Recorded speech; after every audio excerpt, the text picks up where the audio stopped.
여기다 먹어봅니다.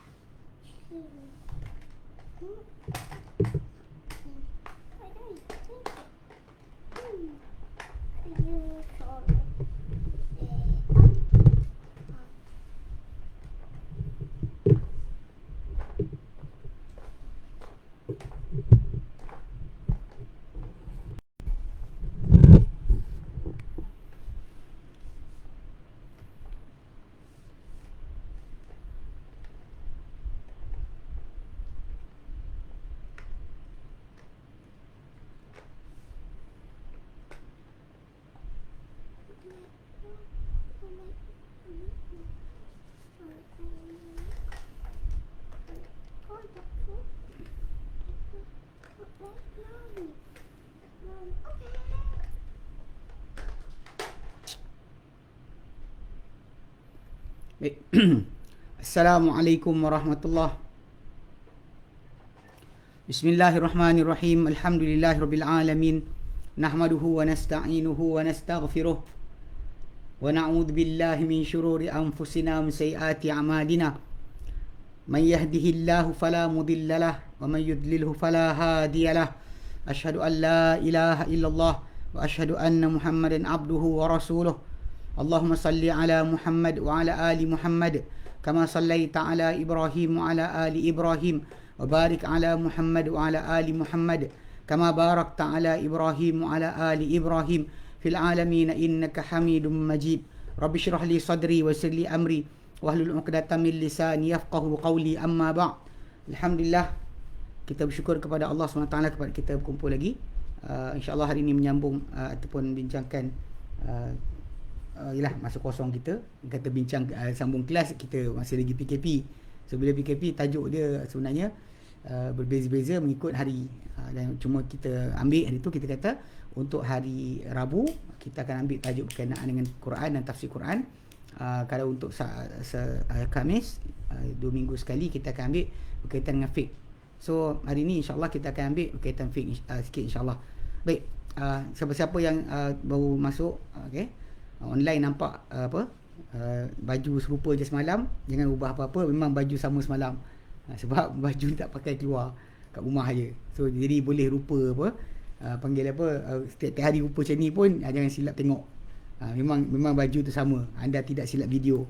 Ini bukan video semalam, ini video hari ni. Baik. Okey, ala kulli hal. Jadi insya-Allah kebetulan macam semalam pihak bersalam minta saya tajuk, dan saya bagi cadangan lah, sama ada Islam agama sempurna yang kita habis lagi, ada 2-3 tajuk lagi kita habis, ataupun tajuk berkenaan dengan ibadat-ibadat dalam bulan Zulhijjah. Dan insya-Allah malam ni kita pilih tajuk tersebut lah, berkaitan dengan ni. Pasal kita betul penjelasan lewat akan menyebabkan orang tak tahu nak buat apa. Jadi kita buat awal-awal ni penjelasan berkaitan dengan Zulhijjah yang kita akan masuk tak lama lagi, adalah sangat penting sebenarnya. Sebab ilmu adalah didahulukan sebelum kata-kata dan amal, kan? Ilmu qabla qaulin au amal. Ilmu sebelum kata-kata atau amalan. Itu yang para ulama letakkan. So sekarang dia kata kita dah dekat sangat masa kita buat penjelasan, orang baru tahu, nanti kita akan dapati masalah sikitlah bila baru nak adjust apa-apa perjanjian ke ibadat yang nak dibuat tadi, takut nanti baru tahu, barulah kita kata kelang kabut. Tapi ni kita bagi insya-Allah tempoh lebih kurang sebulan, atau lebih tepat sebenarnya dalam separuh bulan dan setengah bulan, dan berhari lagi kita akan masuk kepada Zulhijjah dan mula persiapan untuk perkara tersebut. Kita hari ni 13 Zulhijjah. So kita ada 17 hari lagi. InsyaAllah 17 hari lagi untuk sampai atau masuk kepada tarikh berkenaan, tarikh yang kita akan bincangkan insyaAllah. Baik. So pada asas yang pertama yang kita kena ingat, Zulhijjah ni dia adalah salah satu bulan haram. Allah Ta'ala jadikan bulan-bulan macam disebut dalam surah At-Taubah. Allah katakan inna iddatash syuhur indallahi 12 syahran fi kitabillah. Sebenarnya bulan-bulan di sisi Allah Ta'ala adalah 12 bulan. Dalam yang di sisi Allah Ta'ala 12 bulan. Yauma khalaqas samawati wal ard, padahal Allah Ta'ala ciptakan langit dan juga bumi. Minha arba'atun hurum, daripada bulan-bulan berkenaan ada 4 yang bulan haram. Okey, surah Taubah ayat yang ke 36. So bila kita lihat balik pada sudut tu, memang Allah Ta'ala ciptakan bulan 12, dan salah satu antara bulan, dan Allah Ta'ala sebut dalam ayat tersebut 36 surah At-Taubah, daripada 12 bulan berkenaan ada 4 bulan haram. Dan Nabi terangkan 4 bulan haram tu adalah 3 bergandingan, iaitu Zulqa'dah, Zulhijjah dan Muharram, dan 1 berasingan, iaitu Rajab Mudhar. Rajab yang diagungkan oleh kabilah Mudhar, itu Rajab yang dimaksudkan. Sebab orang Arab zaman dahulu kadang-kadang mereka suka ubah-ubah, cepatkan bulan, lewatkan bulan, supaya mereka dapat lari daripada ketetapan bulan-bulan haram. Tak boleh berperang, sebenarnya mereka nak perang, mereka alihkan bulan suka hati. Tapi Mudhar, dia tetapkan bulan Rajab tu dia tak alihkan, so kekal lah. So Nabi kata Rajab Mudhar, Rajab yang Mudhar, duk kata bulan haram. So basically kita faham dari sini, bulan-bulan haram ni mempunyai keistimewaan yang besar. Allah Ta'ala haramkan padanya daripada zaman dahulu lagi segala pemusuhan, peperangan, pertelingkahan dan sebagainya. Cuma para ulama menyatakan bahawa hukum berperang pada bulan haram ni pada umat Islam telah pun dimansuhkan apabila turunnya ayat surah At-Taubah yang berikan keizinan untuk orang Islam memerangi musuh mereka hatta dalam bulan haram sekalipun.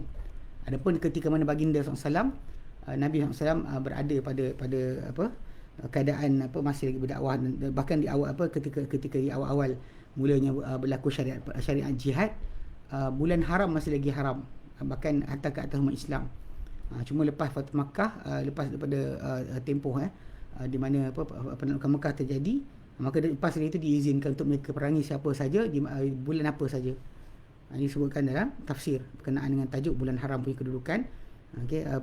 Boleh untuk umat Islam berperang kalau sekiranya ada kejadian berlaku kat situ. Baik. Jadi dalam bulan haram ni, sekarang ni kita dalam bulan haram dah. Zulqa'dah memang bulan haram.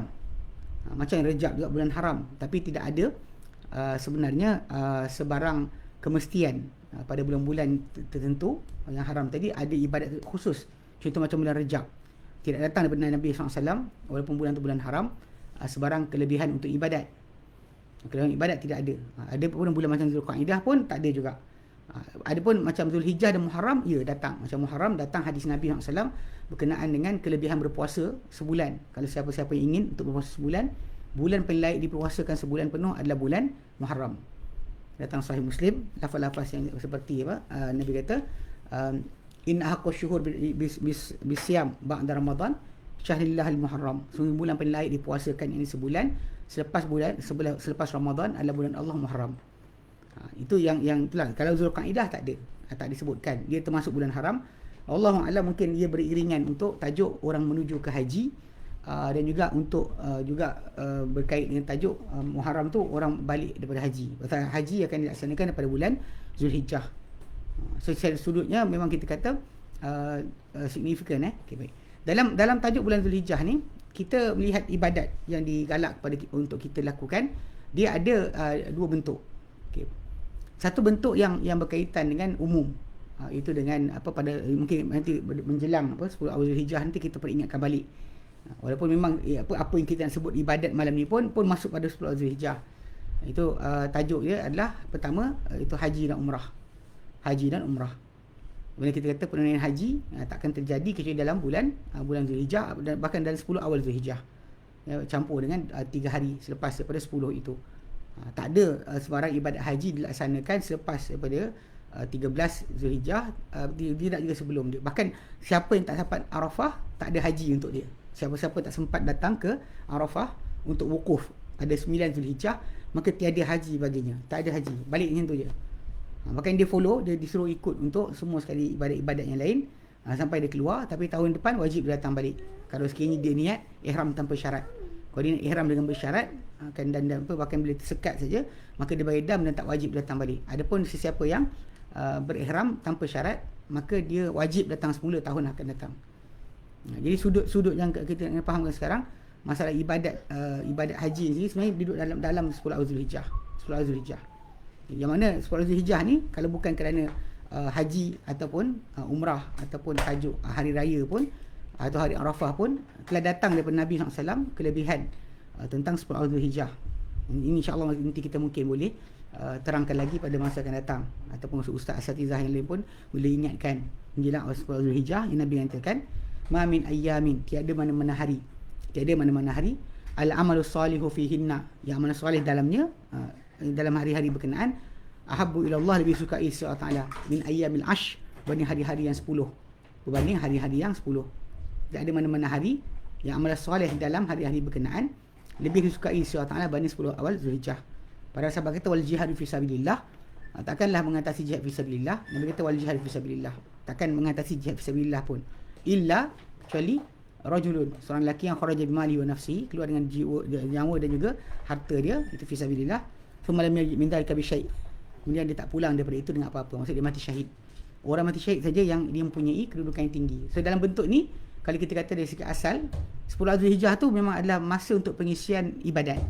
Kalau bukan tajuk korban kita nak bincangkan, atau tajuk haji yang jelas, yang menjadi ibadat khusus pada hari-hari berkenaan, sebenarnya 10 Zulhijjah tu mempunyai dalil khas berkenaan banyakkan ibadat.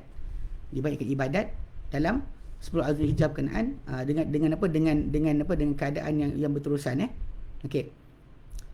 So bila kita bincangkan tentang 10 Zulhijjah ni, so Nabi sebutkan dan para ulama menyatakan pada 10 Zulhijjah ni, kalau kita kata nak berpuasa ke start daripada 1 Zulhijjah sampai 9 Zulhijjah kita berpuasa.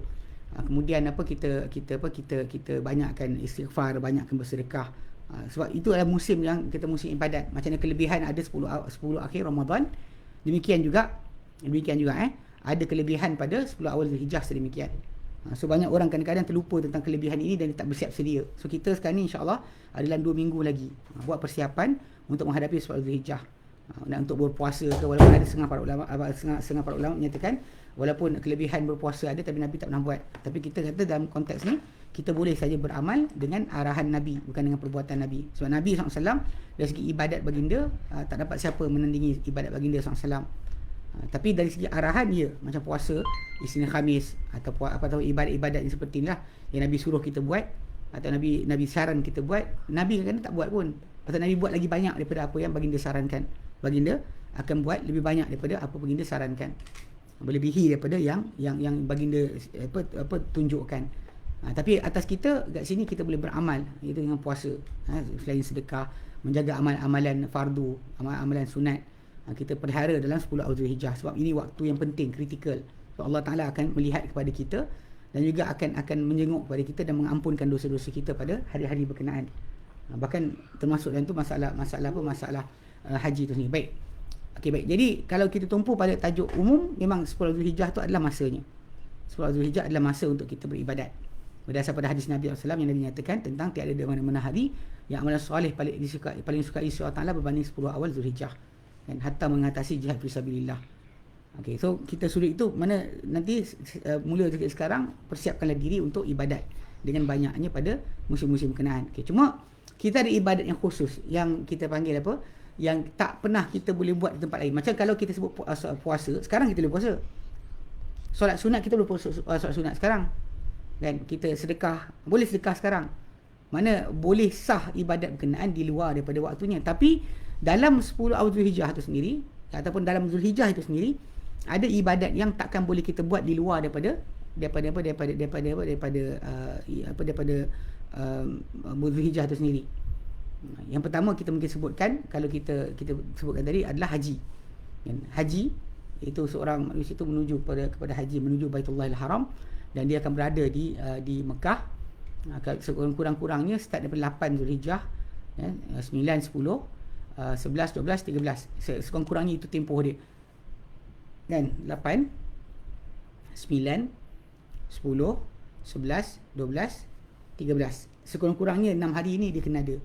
Sekurang-kurangnya bagi dia mengisi keadaan. Sebab pertama sekali macam pada hari ke-8, bila sebelum esoknya Arafah, hari ini hari ke-8, semua jemaah haji yang mana mengikut akan hari tarwiyah, mereka akan bergerak ke Mina untuk mempersiapkan tempat tinggal mereka di Mina. Bagi mereka tinggal untuk tempoh nanti 10, 11, 12 dan 13 sebelum mereka balik ke Mekah balik. Jadi mereka siapkan tempat, dan persiapan tempat berkenaan akan dibuat pada 8 Zulhijjah lah, sampai di Mina, letakkan barang sebagainya, set up tempat tinggal kita, tempat tidur kita. Kemudian nanti kita berehat di Mina, dan pagi esoknya 9 hari bulan, itu hari Arafah, kita akan bergerak lepas solat subuh bergerak daripada Mina pergi ke Arafah. Bergerak ke Arafah. Sampai di Arafah, kita akan tunggu di Arafah sampai situ sehinggalah solat Zuhur dan Asar, jamak dan qasar. Kemudian imam akan akan ada khutbah dan sebagainya.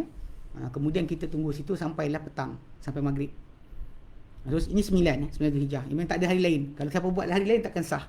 9 Zulhijjah duduk kat situ, duduk di Arafah sampailah maghrib. Maghrib kan, terbenam matahari, kita pun keluar.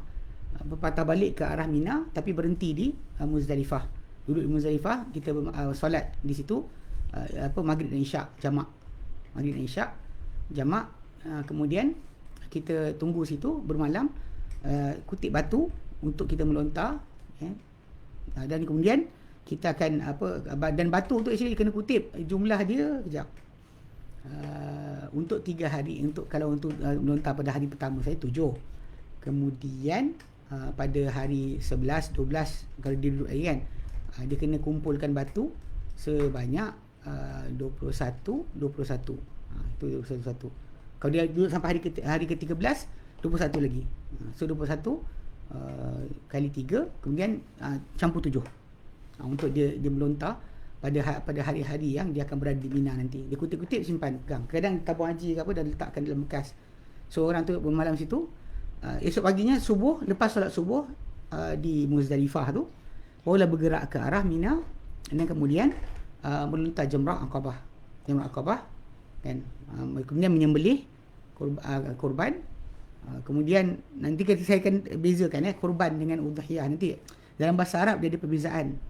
Dalam bahasa Arab ada perbezaan, dalam bahasa Melayu saya tengok tak ada perbezaan. Sebab tu hukum pada orang Melayu kita bab korban ni menjadi cacah merbah. Jadi saya terangkan. Tapi sebelum ni kita fahamkan dulu. Mana Nabi SAW akan melontar, menyembelih dan mencukur kepala. Kemudian Nabi ini hari 10 pagi 10 Zulhijjah. Ni orang-orang haji yang mereka ni akan melontar, menyembelih, mencukur. Kemudian kita akan pergi ke Mekah. Siapa sempat pergi ke Mekah, kemudian tawaf ifadah. Kalau dia dah buat dia ketika hari datang ke Mekah dia dah sa'i, dia tawaf saja. Kalau dia buat ifrad, dia tawaf saja, kemudian patah balik. Kalau dia buat tamattu', dia kena tawaf dan juga sa'i. Kemudian baru patah balik ke Mina untuk bermalam bagi malam yang ke hari ke-10, malam 11 dengan malam situ. Besok siang 11 lepas Zuhur dia pergi melontar pula 3 jamrah, tiga tu, kemudian dia patah balik duduk dekat situ. Besok ulang lagi upacara yang sama, lepas Zuhur melontar. Kemudian hari ke-13 pun kalau duduk sampai hari ke-13 dia melontar lepas Zuhur. Kemudian dia balik ke Makkah. Dan kalau dia tak tawaf lagi ifadah, dia duduk terus kat Mina, dia kena tawaf dan selesailah ibadat haji dia. Tunggu hari nak balik dia tawaf wada'. So basically ini yang takkan ada di luar daripada musim Zulhijjah. Khas untuk Zulhijjah. Okay. Itu bagi orang yang berada di Makkah menunaikan haji. Dan semoga Allah Ta'ala bukakan balik kepada kita semua keizinan untuk menunaikan haji. Ini kita kata pada time dulu ada keupayaan tak nak buat. Tapi bila Allah Ta'ala tutup, mula semua orang nak sibuk nak pergi.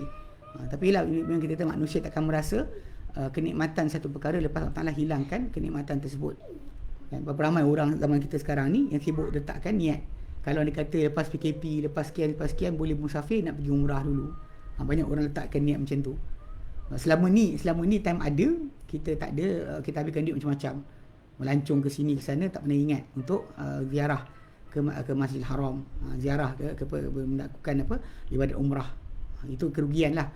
Tapi insya-Allah Allah Ta'ala ganti kita lebih baik. Sebab ini musibah, dan musibah yang Allah Ta'ala timpa pada kita semuanya ada kebaikan. Tak ada yang sia-sia saja. Okay, so itu sudutnya awal. Maksudnya kalau sekiranya kita dapat tunaikan haji, itu yang kita buat. Dia start hari 8. Kita punya upacara apa dia kita nak buat start hari 8. Kalau kita datang ke Mekah sebelum dari hari berkenaan, macam Nabi masuk Mekah, ketika baginda masuk Mekah, baginda masuk 4 Zulhijjah. Baginda tawaf dan sa'i, kemudian baginda tunggu. Tak tanggal pun ihram. Para sahabat yang tak bawa binatang sembelihan, Nabi kata tanggalkan. Nabi suruh mereka supaya buat tamattu'. Tak payah buat ifrad. Jadi Nabi suruh mereka supaya buat tamattu'. Nabi sendiri ifrad, kekal dalam ihram. Hari ke-8 Nabi terus bergerak ke Mina. Yang mana yang buat tamattu', mereka boleh sampai-sampai tu mereka tawaf, kemudian mereka sa'i, kemudian mereka gunting sikit rambut mereka, dan kemudian mereka pakai pakaian biasa. Kekal di situ sehinggalah 8 Zulhijjah mereka pakai terus ihram di Mekah, kemudian bergerak ke Mina. Itu dia beza, lain tak ada beza sangat. So, jadi secara sudutnya, secara asalnya kita kata inilah ibadat yang tak ada dalam bulan lain, hanya ada dalam bulan Zulhijjah. So, siapa-siapa yang Allah Ta'ala berikan peluang untuk tunaikan haji, dan saya nasihatkan siapa-siapa yang muda terutamanya, pergilah time muda. Kalau dah tua-tua pergi, kesian kita tengok kan, nak disorong kereta, nak disorong kerusi. Kadang apa pasal orang-orang yang benda tu sekarang semua duit. Kita nak kena upah orang, dan satu trip contoh macam daripada hotel pergi ke tawaf di Baitullah ke, nak pergi mana-mana, kursi roda tu akan di charge ketika musim haji dalam lingkungan RM500 Saudi. Seorang yang datang tu akan sorong pergi tawaf berkali-kali kan, dekat tingkat atas sebesar. Tawaf tu kawasan yang besar. Seorang semua akan kenakan bayaran sebanyak RM500. Itu benda yang kita kata keadaan-keadaan berlaku lah bila orang dah tak larat. Kalau yang muda-muda ni mungkin larat lagi, nak jalan kaki sendiri, nak buat sendiri semua sekali. So bila dah tua-tua tak larat sangat. Dan kita bimbang, kita kata masalah kekhusyukan ibadat pun kurang bila kita asyik letih, asyik rasa macam kejap lagi pingsan, kejap pingsan. Dia ada orang yang asyik pingsan je. Dia tak tahan pingsan, tak tahan dengan panas, tak tahan dengan cuaca yang ada, maka mereka tak tahan tu dan pingsan. So, jadi kita harap siapa yang dapat pergi dengan ketika umur muda, pergilah. Yang usahakan untuk pergi ketika anda masih muda. Kalau dah tua nanti pergi mula start macam-macam benda tak jadi. Okey, jadi sudut yang kena faham itu pertama. Okey. Yang kedua, ibadat yang khusus ada dalam bulan Zulhijjah yang tak ada pada lain. Macam saya sebut kan, puasa kita boleh buat luar. Dalam bulan Zulhijjah ada, luar bulan Zulhijjah pun ada. Solat sunat ke, semua sekali ada. Sedekah pun ada. Tapi yang ada lain yang tidak ada pada bulan lain kecuali bulan Zulhijjah adalah berpuasa hari Arafah. Puasa hari Arafah, dia adalah di antara puasa yang digalakkan, disarankan oleh Nabi SAW kan. Bahkan Nabi SAW sebut berkenaan dengan tajuk kelebihan berpuasa hari Arafah, yang mana diampunkan dosa. Jadi sebenarnya serentak, kita bukannya kita pilih contoh macam nak together dengan orang wukuf. Bagi orang yang tunaikan haji, mereka wukuf di Arafah. Bagi kita di sini berpuasa pada hari Arafah. Yang mana hari Arafah ni kita disarankan puasa kerana Nabi nyatakan berkenaan dengan janji akan dihapuskan dosa kita. Bahkan dari Sahih Muslim, setahun dahulu setahun akan datang. Kan, setahun dahulu setahun akan datang. 2 tahun, untuk 2 tahun diampunkan dosa kita. Dosa kita akan diampunkan untuk tempoh 2 tahun. Tapi sering datang lafaz-lafaz sebegini daripada hadis Nabi SAW, tidak difahami daripada lafaz tersebut, yang mana kita dapat pengampunan dosa, kita buat dosa. Macam orang kita kata, geng-geng yang sewil sikit, dia kata kalau nak ampun dosa, buat apa-apa kita nak. Memang banyak di kalangan manusia ni yang mana Allah Taala berikan. Contohnya macam orang perang Badar, ahli perang Badar, yang mana mereka ni Nabi SAW menyatakan, macam Nabi pernah tegur kepada para sahabat, dan contoh macam kisah Hatib bin Abi Balta'ah, bila mana dia tulis surat kepada penduduk Mekah bagi tahu yang Nabi akan serang Mekah. Tujuan dia tulis itu supaya keluarga dia mendapat perlindungan. Dan dia bukannya khianat, dan dia tahu Islam pasti akan menang. Bahkan Nabi iakan bila dia kata macam tu. Tapi surat berkenaan dikirim kerana dia nakkan keluarga dia dibantu atau ditolong oleh orang-orang di Mekah. Pasal semua orang lain ada keluarga, dia tak ada keluarga di sana. So dia takut keluarga di sana akan dianiaya dan dibunuh lah. So ketika tu bila dia buat perkara berkenaan dan Nabi dapat tahu, dan Nabi panggil dia, ketika mana Umar bin Khattab nak cabut pedang, nak pancung kepala dia. Nabi Umar kata, "Ya Rasulullah, tak biarkan aku kepancung kepala si munafik ni." Betul Nabi Nabi kata pada Umar, macam mana kau nak tahu macam mana kau tahu wahai Umar, barangkali Allah Taala telah menjenguk kepada ahli Badar, dan pasal mereka ni golongan tentera pertama dan Islam yang dengan mereka lah Islam menjadi menang, dan bahkan digeruni Islam selepas itu Islam mendapat kedudukan yang sangat tinggi di mata masyarakat kerana kemenangan perang Badar. Maka Nabi kata, mana kau tahu wahai Umar, Allah Ta'ala telah intai kepada orang-orang Badar, lalu Allah Ta'ala kata, buatlah apa kamu nak, aku telah ampunkan kalian semua. Mana buatlah apa saja nak buat. Ayat ni Nabi ulang banyak kali tentang hari Badar, yang mana mereka mendapat kedudukan. Allah Ta'ala kata, buatlah apa saja, Allah Ta'ala pasti ampunkan mereka. Tapi diorang pula bukan macam Melayu kita yang bila dapat lampu hijau untuk buat benda-benda yang bukan-bukan, kita kata tak apalah, buat apa nak, tak ada masalah. Banyak dengan kita ni bila dapat lampu hijau macam tu, kita akan buat maksiat. Kita kata kita mendapat lampu hijau, tak apa, buat apa saja. Hatta para anbiya pun diampunkan dosa dahulu akan datang, tapi mereka tidak menjadikan perkara berkenaan untuk menambah maksiat, untuk menambah dosa. Macam tu masalah puasa hari Arafah yang akan diampunkan dosa seorang tu dahulu dan akan datang. Mana apa dosa dia terdahulu dia, apa dosa akan datang dia akan diampunkan. Ini yang kita katakan untuk setahun yang lalu, setahun akan datang. Itu tidak menjadi kemustahilan bagi Allah. Pasal Allah Ta'ala menggandakan ganjaran, menggandakan kebaikan bagi siapa dia kehendaki. Walaupun hadis tu ada diperkatakan oleh sebahagian para ulama, walaupun Sahih Muslim dipercanggahkan oleh para ulama, tapi paling-paling rendah pun dia hasan untuk dijadikan hujah bagi penggalakan bagi ibadat. Dan memang kita dalil hadis Nabi yang lain telah datang untuk menyokong berkenaan masalah puasa hari Arafah. Bukan dia tajuk itu saja. So basically puasa hari Arafah ni, ini Arafah je lah ada. Puasa pada hari Isnin Khamis kita ada dalam 10 awal Zulhijjah, kita ada pada luar. Qiyam Ramadan, qiyam malam, solat tengah malam ke atau baca Quran ke, kita boleh buat dalam 10 awal Zulhijjah, boleh buat di luar. Tapi macam puasa Arafah hanya dalam Arafah saja. Macam mana orang haji, kalau terlepas Arafah tak dapat haji, kita pula kalau dalam terlepas hari Arafah tak dapatlah benda kelebihan Arafah. So basically kita kejar ini, pastikan diri kita berpuasa hari Arafah. Hari Arafah pastikan kita berpuasa, sebab ini di antara kelebihan yang Nabi galakkan. Okey. So tak ada di tempat lain. Okey, bagi kita yang tak tunaikan haji, puasa Arafah atau 10 awal Zulhijjah tadi punya amalan.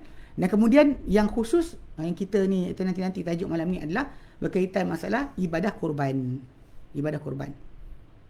Baik. Assalamualaikum Ustaz, ada pendapat berbeza berpuasa hari Arafah jika jatuh hari lain di sini dan di Mekah. Pendapat yang mana betul? Puasa ikut waktu sini atau waktu sana?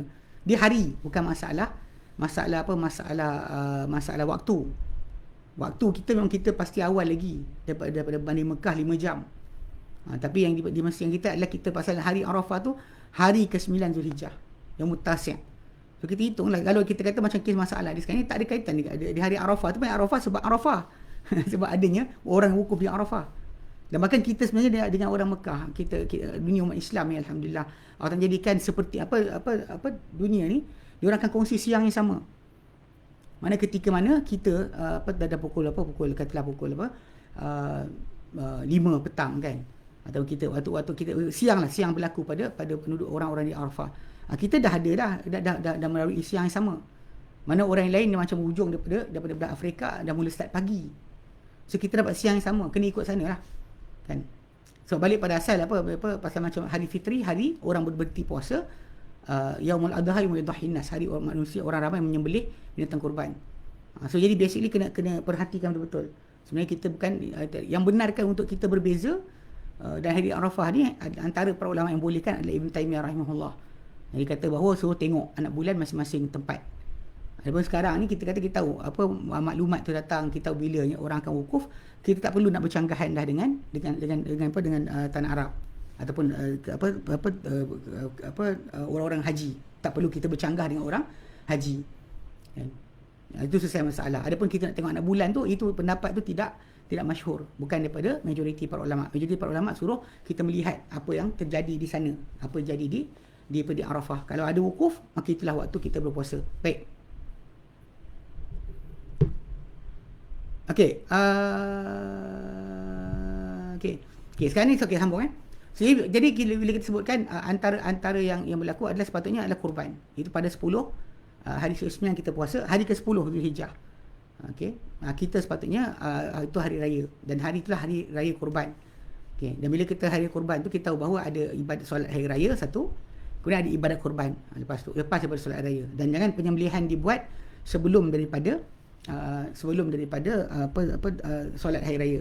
Bahkan Nabi kata dalam hadis yang sahih, barang siapa sembelih sebelum daripada solat, maka ia adalah sembelihan untuk keluarga dia sendiri. Bukan ibadat sedikit pun, tak masuk dalam ibadat sedikit pun.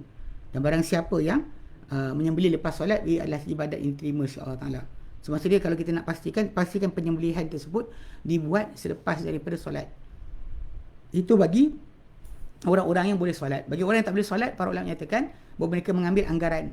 Macam contoh macam waktu, katakanlah orang solat lepas daripada pukul 8.30 sampai pukul 9, mana penyembelihan lepas pukul 9. Kita buat macam tu bagi orang-orang yang tinggal tempat yang tak ada solat hari raya. Yang mana zaman kita sekarang ni, mungkin musim PKP ni banyak orang mungkin tak sempat, maka dia boleh pastikan. Tapi kita boleh alhamdulillah buka radio atau TV untuk tahu selesai ke tidak solat hari raya. Dan pakai solat bukan khutbah. Maksudnya kalau solat telah selesai, maka khutbah tu tak apa. Kalau orang tu lepas daripada solat, dia terus lari untuk uruskan binatang korban dia, tak menjadi masalah.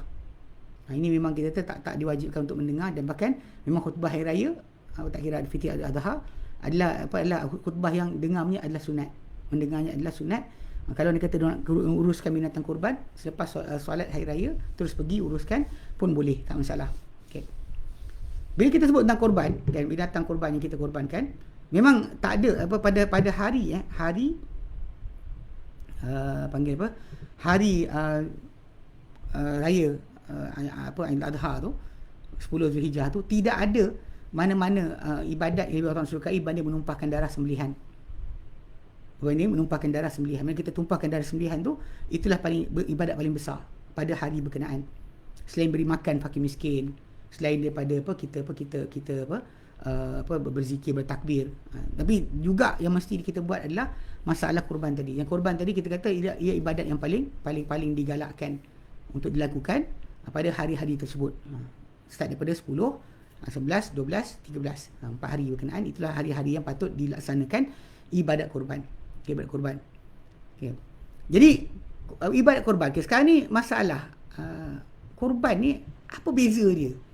Sebenarnya kalau kita buka dalam kitab-kitab fiqh, penyembelihan binatang kurban yang orang haji dipanggil dzabhul hadi. Penyembelihan al-hadyu. Okay. Al-hadyu. Kalau kita boleh saya share kat sini. Dia gunakan kalimah hadyu. Okay. Dia bukan gunakan kalimah adhahi. Pasal pada penyembelihan kurban yang kita kurban ni, dia pakai udhiyah. Udhiyah. Ya. Zabul udhiyah. Yang ni yang kena bezakan. So kat sini yang timbulnya kekeliruan, campur aduk pada hukum, sampaikan sebagian orang letakkan hukum yang sama. Sedangkan apa syarat yang diletakkan untuk orang yang menyembelih kurban ketika tunaikan haji dengan ibadat kurban yang biasa dibuat oleh Nabi sebelum daripada tajuk haji baginda, pakai itu yang terakhir haji baginda SAW, tak sama, tak serupa.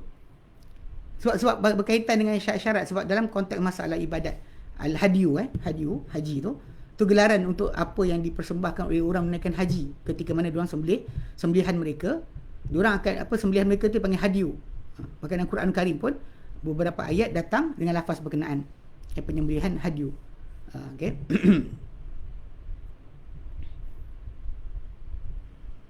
Al-hadyu. Dan surah Al-Baqarah, contoh ayat 196. Al-Baqarah 196, Allah Ta'ala nyatakan, "Faman tamatta'a bil umrati ila al-haji famastaysara min al-hadi." Maka barang siapa yang bertamattu', maksudnya dia bersenang-lenang, tanggalkan ihram lepas dengan umrah tu, tunggu pada haji, ya, lepas daripada buat umrah dia tanggal pakai ihram dia, kemudian dia tunggu untuk pergi haji, famastaysara min al-hadi, maka dia kena sembelih apa yang mudah daripada binatang sembelihan. Ini apa kita mana kena bayar dam. Jadi maksudnya dia kena sembelihan. Okey, itu memang kita kata dari segi asasnya itu, kan. Dan hadyu ni kalau kita ikutkan, memang dari segi sudutnya dia adalah seekor kambing atau 1/7 daripada unta atau 1/7 daripada lembu. Okey. Kalau orang tersebut dia sembelih seekor lembu untuk diri dia sendiri, seekor unta untuk diri sendiri pun tak ada masalah. Tapi nak kena faham, dalam konsep ni memang tiada perkongsian. Hadyu dalam haji ataupun dam dalam umrah dan sebagainya, tidak ada perkongsian. Apa saya salah atau apa saya sembelih untuk diri saya sahaja, bukan untuk orang lain. Ya. Jadi yang mana disembelih tu memang untuk orang tu saja. Kalau nama dia, kalau dia satu, bini dia satu. Mana portion, kalau anda kata lembu pula, ada portion dia, satu portion tu dia, satu portion isteri dia.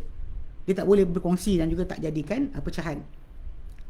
Lembu tu sendiri boleh dipilih untuk 7 nama. Tapi bahagian lembu yang disembelih untuk saya punya. Untuk isteri saya, isteri saya punya. Semua orang dengan habuan masing-masing. Had masing-masing. Bahkan sebenarnya dia kata yang apa yang sembelihan korban ni, yang apa orang haji ni kan, ini panggil hadiu tu. Saya paste kot. Saya paste sikit. Okay. Ayat ni. Ayat surah Al-Baqarah.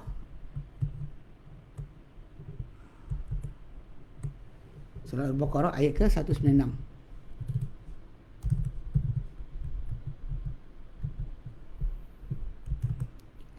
Al-Baqarah.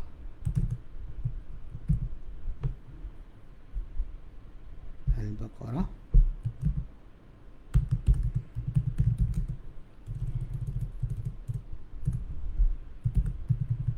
Al-Baqarah ayat 196. Okey.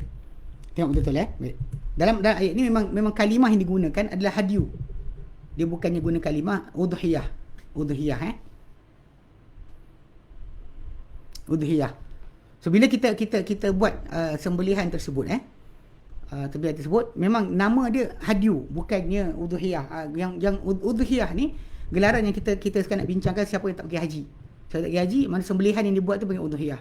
So kadang-kadang bila orang termasuk campur tajuk ni kan, memang dalam konsep masalah sembelihan untuk hadiu ni, yang paling utama dia adalah unta. Seekor unta okey dia unta. Kemudian kalau anda kata ni lembu. Dan lembu ni lebih utama berbanding kambing dalam penyembelihan binatang korban. Okey. Dan korban haji korban haji yang dipanggil hadiu, tak dipanggil sebagai sekian. Bahkan dalam hadis Nabi SAW memang perkongsian tu dibuat pada sudut itu. Okay, pada sudut masalah korban orang pergi haji. Okey. Adapun bila para sahabat Nabi SAW, para sahabat Nabi SAW dan Nabi sendiri sallallahu alaihi wasallam, mereka sebenarnya ketika udhiyah, ketika udhiyah, mereka tak pernah ada hukum tersebut. Bahkan mereka tak pernah ada galakan untuk berkongsi seekor lembu 7 orang. So, kalau kita perhatikan dalam konsep Nabi sendiri SAW, baginda tidak buat sedemikian kecuali ketika binatang tak cukup. Contoh macam ketika musim yang kisah kalau kita baca nasirah, ketika musafir, hadis Ibnu Abbas radhiyallahu anhu, kemudian ketika mana Hudaibiyah, peristiwa di mana Nabi SAW dengan para sahabat tahun ke-6 Hijrah nak masuk ke Mekah tunaikan umrah tapi disekat. Lalu mereka tersangkut di Hudaibiyah, maka Nabi SAW pun tahallul dengan para sahabat. So apa korban yang mereka ada kat situ, ketika itu mereka sembelih untuk bayar dam, semua ditumpangkan. Bahkan ketika itu seekor unta 10 orang. Seekor unta 10 orang Nabi tumpangkan untuk dam. Dan dam tak boleh kongsi. Dam denda di atas kita melanggar larangan ihram, tidak ada sembarang perkongsian. Demikian juga kita panggil bahagian yang bahagian yang kita punya tu kita punya, bukan orang lain. Macam lembu pun bahagian kita bagi kita, bukan bahagian kita bahagian isi kita, tak ada. Semua orang masing-masing independen. Perkongsian tadi kerana binatang tak cukup. Demikian juga Nabi buat ketika mana Hajatul Wada'. Mana kali kita baca dalam kisah sirah, Nabi cuma buat 3 kali. 3 occasion. Ketika musafir dan berkongsi duit, beli seekor, kongsi sembelih. Kemudian ataupun ketika mana mereka berada di Hudaibiyah tadi, dan juga ketika Hajatul Wada'. 3 tempat saja Nabi kongsikan seekor lembu 7 orang. Dan yang ketika haji Nabi pun seekor unta 7 orang. Ketika Hudaibiyah 10 orang ketika haji 7 orang saja. Haji Hajatul Wada' tahun ke-10 Hijrah, Nabi buat hanya 7 orang saja untuk seekor unta. So ditumpangkan tadi kerana binatang tak cukup, bukan sebab kerana itu cara yang sepatutnya. So kalau kita patah balik, kalau di luar daripada musim haji, yang Nabi SAW buat dengan para sahabat, macam kita kongsikan semalam, macam Abu Ayyub Al-Ansari nyatakan bahawa dahulunya seorang di kalangan sahabat tu, dia akan menyembelih seekor kambing untuk diri dia dan keluarga dia. Diri dan keluarga dia sembelih seekor kambing.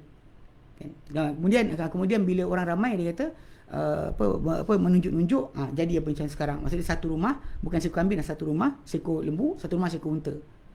Sebab Nabi sendiri SAW akan sembelih seekor kambing untuk keluarga baginda SAW. Bahkan Nabi pernah menyembelih seekor kambing untuk semua umat baginda. Nabi kata apa Allahumma hadza min Muhammadin wa ali Muhammadin, ummati Muhammadin. Ya Allah, ini daripada umat Muhammad. So siapa dengan kita ni yang tak berkorban jangan takut. Nabi dah buat korban untuk kita. Semua kita dah kongsi dengan Nabi sallallahu alaihi wasallam. Itu dah jelas. So maksud dia kalau dalam pahala korban yang biasa tu memang boleh dikongsikan. Itu yang betul. Adapun dalam kisah penumpangan seekor lembu 7 orang ni, balik pada asal saya ulang balik, itu yang dilakukan oleh para sahabat dan Nabi sendiri ketika hadiyu, iaitu korban bagi orang buat haji, umrah ketika musim haji. Orang-orang yang buat ibadat haji, mereka punya sembelihan, hatta kalau anda kata ia dam sekalipun, dipanggil hadiyu. Dipanggil hadiyu. Macam dalam ayat surah sekejap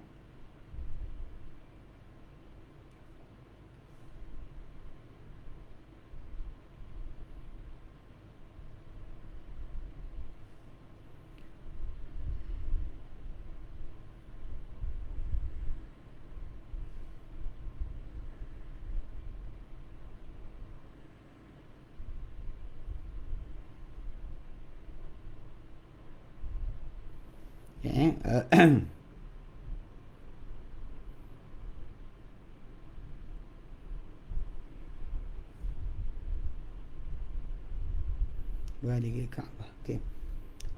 Dalam surah Al-Maidah ayat yang ke-95. 95. Denda bagi orang yang membunuh binatang buruan. Kan? Dia sembelihan orang yang dalam ihram tu, kalau mereka langgar apa-apa, sembelihan mereka dipanggil hadiyu. Dalam surah Al-Maidah 95. Kan 95 telah datang ayat berkenaan tajuk tersebut. Al-Maidah, Al-Maidah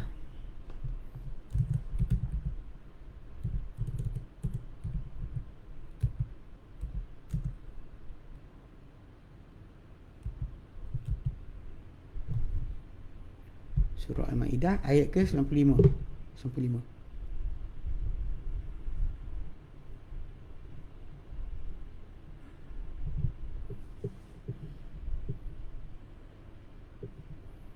Okey, kita paste ya.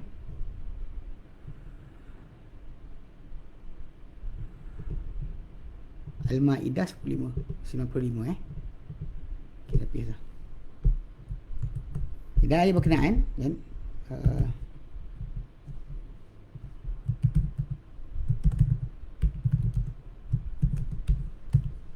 okey. Ayat surah Al-Maidah 95 tu Allah nyatakan a'udzubillahi minasyaitonirrajim. Ya ayyuhalladzina amanu, hei orang-orang beriman, la taqtulus sayda wa antum hurum. Jangan kamu bunuh binatang buruan dalam keadaan kamu pakai ihram. Waman qatalahu minkum muta'ammidan. Barang siapa yang bunuh dengan kamu secara sengaja, bunuh binatang buruan tu secara sengaja dalam keadaan ihram.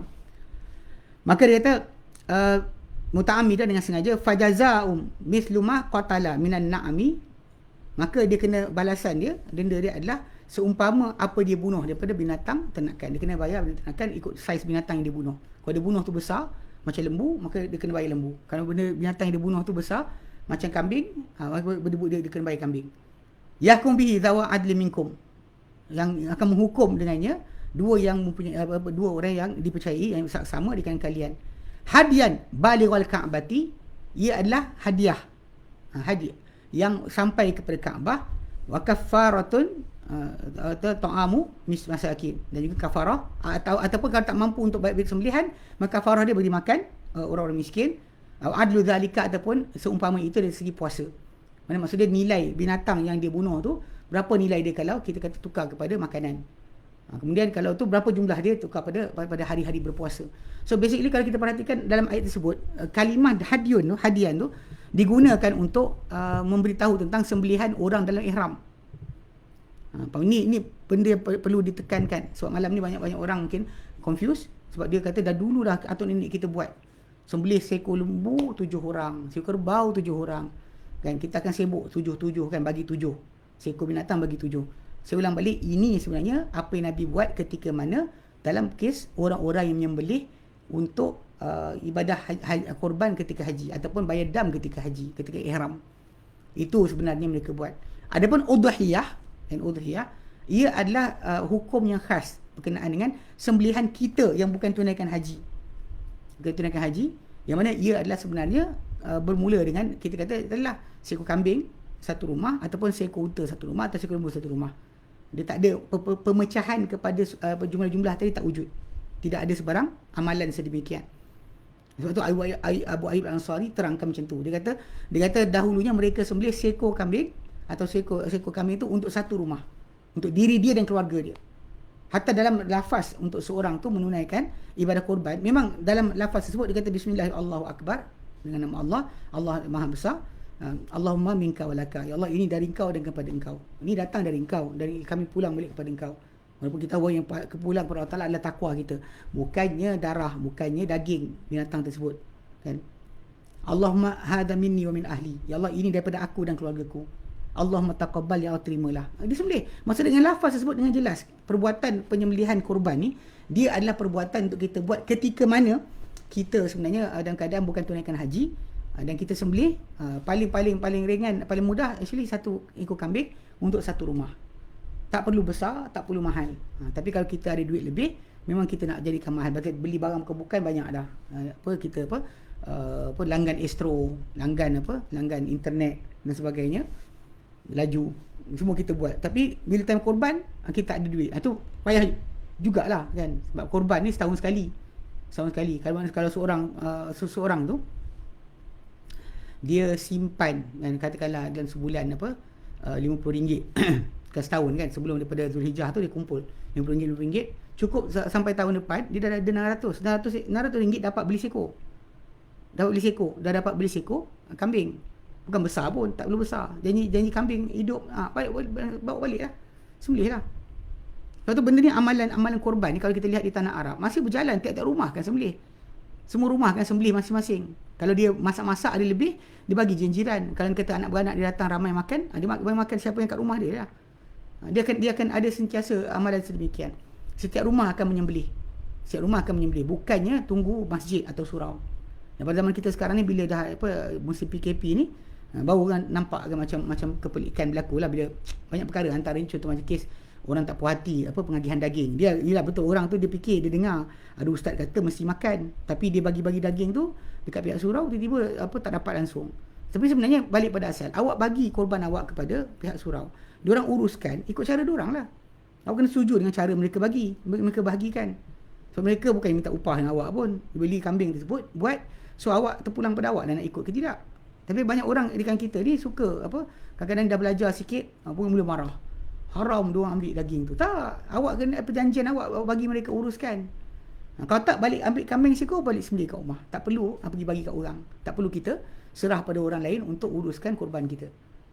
Okay, jadi secara asalnya itu. Dan banyak juga orang suka untuk korban luar negara dan sebagainya. Nak peringatkan di sini, ibadah korban bukannya tajuk bersih, tajuk bersedekah. Okay. Kita menolong, membantu gunakan daging tersebut, ya. Tapi kalau dia kata yang menyembelih tu adalah orang miskin. Contoh macam keluarga miskin tu, mereka sendiri yang tak ada makanan, atau mereka kumpulkan duit dapatlah, atau orang hadiah pada mereka kambing seekor untuk sembelih pada hari raya. So jadi pada persembelihan tadi, kena makan satu keluarga sendiri pun habis, tak ada masalah. Sebab sudut asal dia adalah masalah penyembelihan tersebut, menumpahkan darah sembelihan pada hari 10 Zulhijjah berkenaan. 10 Zulhijjah tu kita tumpahkan darah, itu yang dituntut. Ada pun masalah sedekah tadi tambahan. Sebab kita lihat dalam hadis Sahih Bukhari, perkara ini berlaku. Ini juga kadang-kadang kita dengar ketika musim-musim korban ni, banyak orang baca hadis tak habis. Dia baca hadis, lepas tu dia tinggalkan separuh hadis berkenaan. Macam hadis berkenaan dengan tajuk Nabi SAW bersabda pada para sahabat, barang siapa yang berudhiyah. Nabi sebut, man kana yudhi, kan, barang siapa yang berudhiyah. Maksud dia menyembelih korban. Okey. Maka Nabi kata, maka janganlah ada di rumah dia lepas 3 hari lagi daging korban. Kena habiskan. Okay. Nabi sebut habiskan tadi, bila orang tak boleh makan, dia kena bagi orang lah. Masa 3 hari, dia kena habiskan. So bila diorang terpaksa bagi. Okay. Lepas tu bila tahu dah habis hadis ni, ada orang baca separuh hadis ni dan senyap. Jadi kes, dia kata kalau daging korban tu simpan sampai lebih 3 hari ke, seminggu ke, sebulan ke, maka daging tu bukan daging korban lagi, tak dapat pahala dan sebagainya lah, berdosa pun ada. Sedangkan Nabi lafazkan pada perkara berkenaan, tapi ada sambungan hadis tersebut. Hadis itu datang sambungan dia adalah Nabi SAW, para sahabat Nabi SAW nyatakan kepada Nabi SAW, kan, adakah perlu apa nak buat macam tahun lepas. Tahun ni kan hadis ni dalam Sahih Bukhari. Saya rasa saya ada bacakan semalam kat kelas lain, kelas ni. Okey. Dalam Sahih Bukhari hadis nombor 5569. Kan Nabi kata man dhaha minkum fala yusbihanna ba'da thalathatin wa fi baitihi minhu syai'. Barang siapa yang berudhiyah kan, man dhaha. Barang siapa yang menyembelih korban di kalangan kamu, maka janganlah bangun pagi pada hari ketiga daripada dalam rumah dia ada sedikit pun daripada daging tersebut. Lepas tu bila tahun ni Nabi cakap, para sahabat pun disperse lah, sembelih daging-daging tak boleh makan, bagi kat orang. Okey, kemudian pada tahun berikutnya falam makan amul muqbil. Falam makan amul muqbilu, bila tahun yang berikutnya pula qalu, mereka berkata ya Rasulullah, naf'alu kama fa'alna amal madi, kami nak buat macam tahun lepas ke? Maka Nabi kata apa? Qala, Nabi kata kulu wadakhiru wa atimu wadakhiru. Tahu makanlah, kan? Beri makanlah dan simpanlah. Okey, fa inna dzalikal am. Kena tahun yang lepas tu yang terjadi, aku suruh korang jangan simpan lebih 3 hari tu. Kana bin nasi jahdun. Orang ramai ada kelaparan, ada kesempitan. Fa aradtu an tu'inu fiha. Maka aku nak kalian membantu padanya. Kalian membantu orang lain pada binatang daging makanan tadi. So maksud dia, masalah simpan, kalau orang tu ada daging korban sejak tahun lepas simpan dalam freezer dan sebagainya, tidak langsung salah, dibenarkan oleh Nabi SAW sendiri. Tajuk dia adalah masalah keperluan. Kalau dia kata orang ramai perlu pada daging tadi, maka bagi semua, bagi kalau dia kata tak ada keperluan, macam orang mampu nak beli, tak nak makan pun dan sebagainya, maka simpanlah, dia boleh simpan. Ataupun keluarga tu sendiri miskin, saya miskin, kemudian saya beli ada freezer, kemudian saya sembelih kambing ketika korban, nak dapat pahala korban tersebut. Kemudian masalah pengagihan, saya agihkan daging tadi kepada keluarga saya sendiri. Itu tidak menjadi masalah langsung. Sebab tak ada timbul masalah pembahagian 3. Macam yang sering orang bising-bising kata, kena bagi 3 ustaz, dia kata. Pasal dalam Quran Karim Allah Ta'ala nyatakan pembahagian 3. Fakulu minha. Pasal dalam ayat ni datang surah Al-Hajj, ayat 2 ayat. 2 ayat. Tentang tajuk masalah makan daripadanya, dan kemudian tajuk berkenaan dengan sedekahkan. Ayat 28 dan 36. Okey, dalam ayat ke-28 Allah Ta'ala nyatakan yashhadu manafi'a lahum, dan dapat korban tu kan, apa haji tu, so mereka menyaksikan akan manfaat bagi mereka. Wa yadhkuru ismallahi fi ayyam ma'lumat, dan mereka sebut nama Allah Ta'ala pada hari-hari yang tertentu. Ala ma razaqahum min bahimatil an'am, di atas apa Allah Ta'ala rezekikan mereka daripada binatang kurban berkenaan binatang ternakan.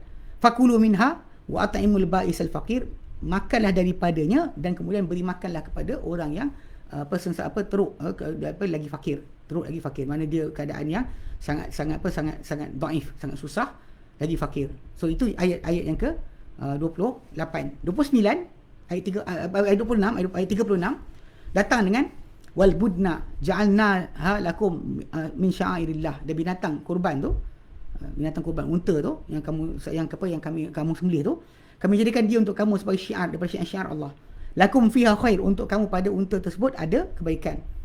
Fadhkuru ismallahi 'alaiha sawaf, maka sebutlah nama Allah Ta'ala pada binatang berkenaan dalam keadaan dia ketika tengah tegak, berdiri di atas 3 kaki. Pasal dia akan ikat salah satu kaki unta tersebut yang depan. Ini cara sembelihan unta, lain dengan sembelihan lembu. Dalam sembelihan, kalau dia kata kita sembelih binatang tu, kalau kepala, ni kepala dia, kalau kita sembelih dekat dengan kepala, jauh dari badan, dipanggil zabaha. Kalau kita sembelih dekat dengan badan, jauh daripada kepala, dipanggil nahar. Penyembelihan unta adalah cara nahar. Ini kaki unta tu akan diikat satu belah depan, kemudian dibiarkan 3 kaki dia tegak, dan 1 kaki lipat. Riwayat yang datang kaki belah kiri, diikat kaki kiri dia, kemudian yang depan, kemudian dia bila dia tengah-tengah berdiri tu, kemudian akan diambil pisau lalu dilukakan dekat kawasan bawah tengkuk dia. Ni tengkuk dia panjang, bawah tengkuk tu akan dilukakan, lalu darah akan melimpah jatuh dengan banyaknya, dan unta tu akan terduduk terus, tak melompat ke depan sebab kaki dah kena ikat. Jadi Allah kata sebut nama Allah Ta'ala pada unta-unta tadi dalam keadaan dia berdiri di atas 3 kaki. Kemudian dia kata fa idza wajabat junubuha, dan bila jatuh saja badan unta tersebut, fakulu minha wa at'imul qani'a wal mu'tar, dan beri makanlah akan unta tersebut, dan yang kamu sembelih tu, orang yang tak memerlukan dan orang yang terdesak. Ini surah Al-Hajj ayat ke-36. Okay, jadi bila kita kat sini, okey, dari kata itu, kadzalika sakharnaha lakum la'allakum tashkurun. Demikian kami pergunakan binatang tadi untuk kamu, maka kamu akan bersyukur. Okay, dalam ayat yang 20 ayat ke-36 ni dan 28 tadi, memang Allah Taala perintahkan dua-dua sekali. Makanlah daripadanya dan beri makanlah orang yang susah. Atau makanlah daripadanya dan kemudian beri makanlah orang yang tak perlu dan juga orang yang perlu. Kita ada kata, kalau kita kata makan wajib untuk berkenaan, dan kita kata kita kena wajib makan juga. Sebab ayat tu datang sekaligus. Kita boleh asingkan. Makan dari beri dan juga beri makan pada orang lain. Kalau kita kata pada orang miskin, dia makan, dia bagi makan pada keluarga dia, cukup dah. Memang para ulama yang mewajibkan untuk sedekah, dia bukan kata mesti bagi 3. Walau sekurang-kurangnya sebanyak macam satu mud, sebanyak macam huluran tangan tu dia bagi sedekah pada orang miskin, dah cukup. Yang lain dia buat benda lain, terpulang. Bukan mesti sedekah semua. Dan kat sini yang saya nak tekankan, tak wajib untuk anda hantar binatang kurban anda keluar negara. Tak wajib untuk dihantar keluar. Memang boleh orang-orang di luar sana mau jadi wakil anda. Maksudnya seolah macam anda pergi sana dan sembelih binatang tu di sana. Macam wakilkan orang boleh, tak masalah. Tapi bukan menjadi keutamaan. Kalau orang tu, ada separuh tu kata dengan saya, kata nak kesian orang tu, ustaz, dia tak makan daging. Kalau kita betul kesian, kita kumpul dana untuk buat freezer besar dekat kampung mereka. Buat freezer besar, kemudian freezer tadi, atau sewa freezer mana-mana, untuk tempoh setahun ke apa, untuk kita hantar daging. Kemudian kita sembelih kat sana, simpan supaya mereka dapat makan daging dengan banyaknya. Nah, itu tak ada masalah, tak ada kaitan pun dengan tajuk masalah sedekah tadi. So sedekah kurban-kurban. Kalau anda kata ada lebih, kita sedekah. Kalau tak ada, kita miskin, kita makan semua pun tak ada masalah. Bahkan tak pernah kewajipan. Pasal Nabi kata, kulu wa at'imu wa dakhiru. Makanlah, beri makanlah, simpanlah. Nabi izinkan mereka simpan daging semua. Dan pada zaman Arab dulu, mungkin dia buat style macam, taklah brisket, tak ada lah. Tak ada brisket simpan ni. Dia biasa diorang akan keringkan. Okay, style istana salai buat ke, dia keringkan. Lalu bila keringkan daging tersebut, maka tahan untuk nanti nak masak masuklah air, rebus, dia kembang balik, jadi dapat rasa daging lagi. Allahuakbar, mungkin cara mereka macam tu. Tapi yang pentingnya mereka akan keringkan lah untuk simpan lama. Daging tu dikeringkan untuk simpan lama. So memang mereka simpan daging dengan cara tersebut lah. So basically tak ada pun arahan untuk kemestian macam zaman kita sekarang ni. Sebab tu kita tak patut, bagi saya kita tak patut kita menyusahkan ibadat yang sebenarnya adalah mudah. Yang mana memang Allah Ta'ala perintahkan kita untuk simple saja. Ambil binatang. Dan bila orang sebut berkorban, antara adab-adab dia walaupun tidak wajib, boleh dia kalau dilanggar pun tak kena kafarah apa-apa. Itu dia kena perhatikan untuk diri dia. Kalau nama dia yang akan disebut ketika penyembelihan, maka dia jangan ambil sedikit pun daripada bulu atau kuku dia. Kuku dan bulu badan dia jangan potong-potong. Tunggu pada hari penyembelihan tersebut, lepas tu baru dia potong. Itu adab saja yang Nabi suruh supaya kita jaga. Kalau orang tu buat juga, maka tak ada masalah. Dia bukan berdosa. Tapi dia meninggalkan keafdalan, benda afdal yang Nabi galakkan. Dia takkan jadi kena peti ke, tak ada. Memang benda berkenaan adalah saranan Nabi SAW kepada orang-orang yang masuk Zulhijjah, dia nak berudhiyah, maka dia kena tahan badan dia daripada diambil apa-apa, kuku ke, bulu hidung ke, yang cabut ke malang, yang cabut. Itu jangan kita buat. So apa-apa nak bersihkan sebelum daripada kita masuk kepada ibadat. Masuk pada 10 Zulhijjah. Masuk pada 1 Zulhijjah tu siap-siap. Itu di antara hadis Nabi terangkan. So jadi masalah binatang sebut. Jadi kepada kita bab kurban ni sebenarnya dia simple saja. Kalau kita boleh beli kambing bawa balik rumah seorang, kecuali yang geng apartmen lah. Yang tinggal apartmen ke mungkin payah sikit. Tapi siapa yang tinggal di rumah tanah, dia boleh saja ambil kambing seekor, sembelih kat rumah dia, dan ketika nak sembelih itu disebut Allahumma minka wala, bismillah, Allahu akbar, dengan nama Allah Ta'ala yang Maha Besar. Allahumma, ya Allah, minka walaka, ya Allah, dari engkau dan kepada engkau. Ya Allah, ini binatang ni dari engkau dan kepada engkau. Ya Allah, ia daripada aku dan keluargaku. Ya Allah, terimalah.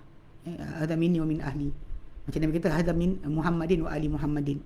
Ini daripada Muhammad dan keluarga Muhammad. Ya Allah, terimalah. So jadi kita sembelih tu sebenarnya dah berikan gambaran betul. So bagi saya macam sistem atau cara sekarang ni, kadang orang bergaduh-gaduh, pihak surau masjid ni kan menguruskan lembu-lembu untuk korban kan. Dia sebenarnya tak berpadanan sebenarnya. Bahkan orang kaya tadi kan, kalau dia kata dia rasa nak buat, boleh je dia bagi kambing hidup pada orang miskin tadi, sembelih sendiri, buat sendiri. Tak perlu hantar ke masjid pun, tak perlu susahkan masjid.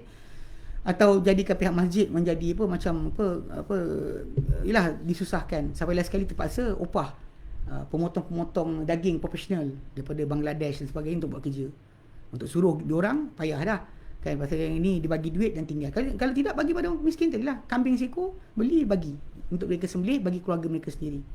Itu kita boleh bagi. Bahkan orang tadi bila dia hadiahkan kambing tersebut, ketika sembelih dia akan baca nama tuan yang orang yang sedekah pada dia kambing tersebut, dia terus nama dia. Pasal orang tu dah bagi pada dia kambing berkenaan. So dia boleh korbankan bagi pihak diri dia dan keluarga dia. So ini benda-benda yang kita panggil kena difahamkan. Banyak orang kita pergi buat yang 7-1 tu kan, yang sedangkan ia adalah hadyu, sistem yang dibuat pada hadyu, binatang sembelihan korban orang haji. Sedangkan kita pula dalam udhiyah, bukan hadyu, kita punya sembelihan sebenarnya memadai seekor kambing untuk satu rumah.